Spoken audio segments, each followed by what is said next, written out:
Even the best drills go stale, and when they do, swimmers stop learning. But that doesn't mean we need to change the drills we're doing, especially when we know that they're really powerful for creating change. What we need to do is use those drills differently. Hi everyone, Andrew here, helping you help your swimmers get faster. I'm a strong believer in using the most effective drills possible and then focusing on those drills to the exclusion of others.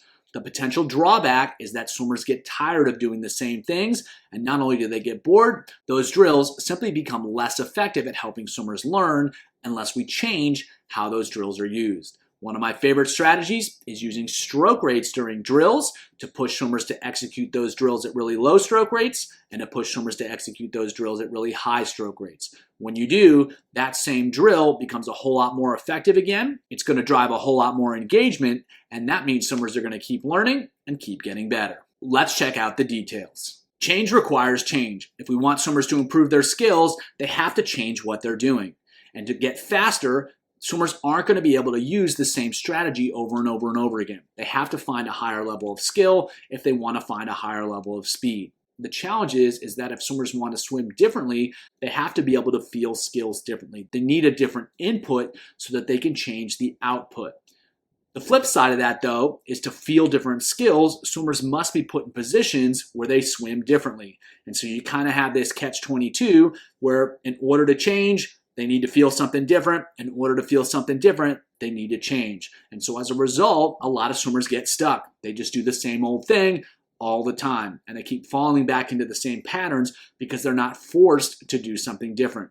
They struggle to find new options, again, because they're not forced, they're not required to move through the water differently. So to help them change, we have to get them unstuck. We have to force them to move through the water differently. Drills can be a huge part of that process, and drills can work really well, especially at first. And of course, better drills are going to work better. You're going to get faster change, you're going to get easier change, you're going to get more significant change. And when that's the case, why would you use anything differently? If you can use a tool that gets the job done in half the time, half the effort, and twice the result, why would you use anything else? So once I identify drills I think work really well, those are the ones I'm going to continue to use. I'm not going to use other drills. It doesn't make any sense. And so those good drills are very, very effective at pushing swimmers to do something differently, allowing them to feel something differently. And as we just discussed, that's a critical part of creating change. And so drills can be very useful there to push, to encourage, to get swimmers to do something differently. And the better the drills you're using, the more significant that change is going to be. The flip side is that the best drills do get boring. If you do the same thing over and over and over again, there's no novelty, there's no variation, and that ultimately leads to no learning. And you're kind of stuck with two options. One, you can just keep doing the same thing over and over again, hope for the best, or you can start using less effective drills, and while you'll get some novelty, the reason you're not using those in the first place is because they don't particularly work very well. And so while you might get some change because it's new, that doesn't necessarily mean you're going to get good change or change you even want. So what are your options? The best option is to use those same drills, but just do them differently. And so a really powerful way to make that happen is what I call stroke rate exploration. You can use very high stroke rates, you can use very low stroke rates, and that's going to force them to perform drills differently. Whatever drill it is, they're going to have this comfort zone in terms of stroke rate, and you can push them way out of it on the high end, you can push them way out of it on the low end, and that's going to force them to explore that drill in new ways. It's going to force them to change, and once they change, once they start exploring, now they're going to start learning. And what's great about this particular strategy is that it's objective. And so if you were normally to be like, hey, slow it down, or hey, speed it up, that doesn't necessarily mean anything. And they're only going to push to the edge of their comfort zone. They're not going to step outside of it. But if you put that stroke rate on them and you force them to do it, and if you force them to use a rate that's really uncomfortable for them, now we're getting somewhere. Now they're going to do something differently. And the great part is they either did it or they didn't. And so they get really great feedback as to whether they're on track. And that puts them and it pulls them where we want them to be, where they can start learning again. And the value of using both extremes of the stroke rate is it requires swimmers to execute different skills. High rates, they got to be really precise because it happens really, really fast. They've got to lock it in. And then low rates, they also have to be really good with being patient and balanced because there's going to be a lot more space in between strokes. And so if they're not in control of what they're doing, they're going to be in a lot more trouble. We've got the same drills, but now we have a new challenge that can take their learning to the next level, all without having to change the drills or using less effective drills. Now, how do you make it even more powerful? Well, rather than just only going high or only going low, you can alternate between the two and force swimmers to go back and forth between the extremes. Not only are we pushing them out of their comfort zone, we're forcing them to switch the execution on demand, on command, and that's going to, one, force them to adapt, but two, help them get better at making things happen really, really quickly and shifting their skills, but still swimming really well. You can also add training aids, resistance, hand postures. Those are all going to change what swimmers are doing, and you're going to get more targeted skill development.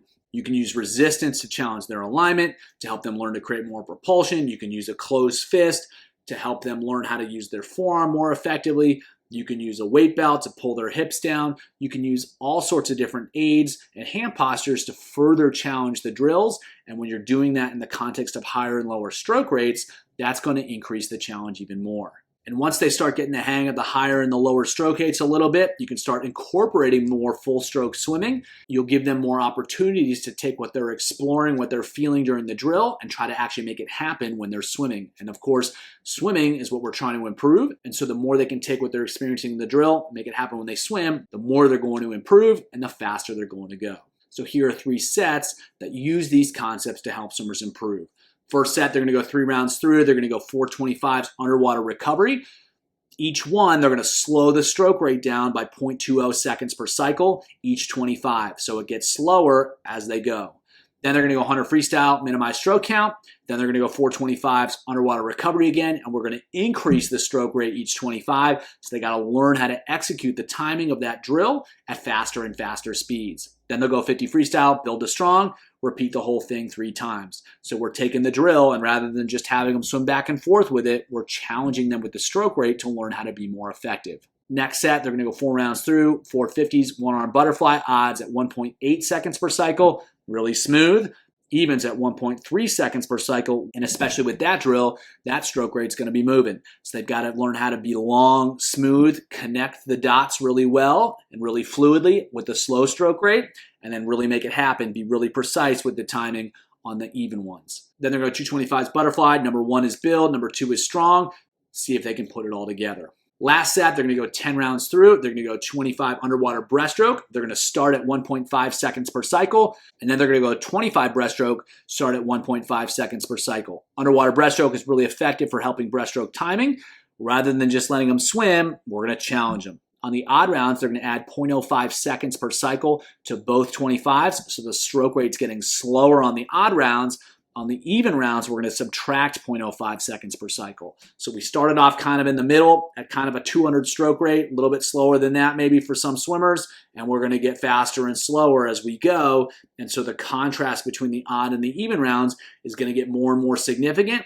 Swimmers are going to have to learn how to execute really well at both slow stroke rates and fast stroke rates, and you can give them time goals too and see if they can learn to perform regardless of the stroke rate. So we're challenging the timing of the breaststroke, and we're asking them to make it happen in more and more difficult situations. If you want to learn more about how to use stroke rate in order to improve skills, check out the video below.